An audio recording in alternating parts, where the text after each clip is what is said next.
Students, अब तक हमने बहुत सारे रिएक्शन पढ़ लिए, लेकिन एक क्वेश्चन आता है कैसे पता चलेगा कि कौन सा मेटल ज्यादा रिएक्टिव और कौन सा कम।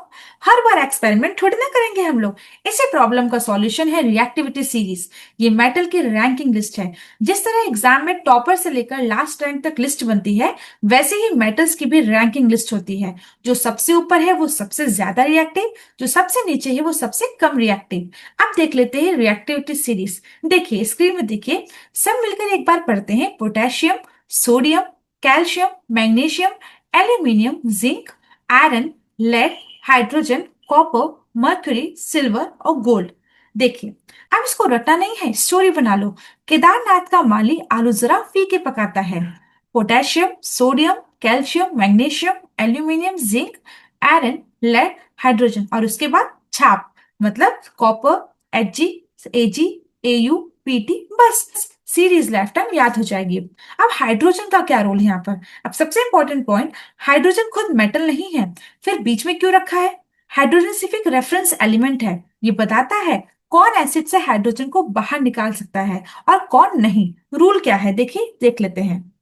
देखिए रूल क्या है, हाइड्रोजन के ऊपर वाले मेटल एसिड से हाइड्रोजन गैस निकाल देते हैं और हाइड्रोजन के नीचे वाले मेटल हाइड्रोजन को डिस्प्लेस नहीं कर पाते। एग्जाम्पल जिंक, हाइड्रोजन के ऊपर है तो HCl से हाइड्रोजन गैस निकलेगी, लेकिन कॉपर हाइड्रोजन के नीचे है इसलिए कॉपर HCl से रिएक्शन नहीं करेगा। ये बोर्ड एग्जाम का बहुत फेवरेट कंसेप्ट है।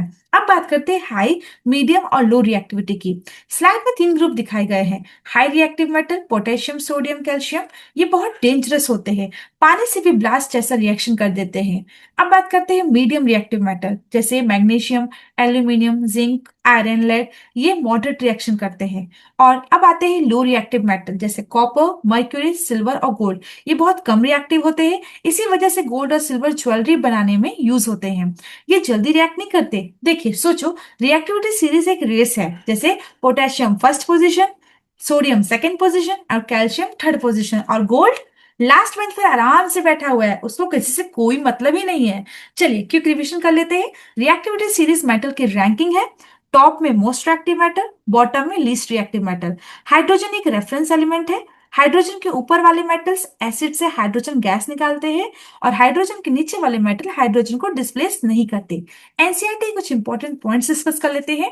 Reactivity series arrange metals in decreasing order of reactivity. Potassium is the most reactive metal in the series. Gold is one of the least reactive metal.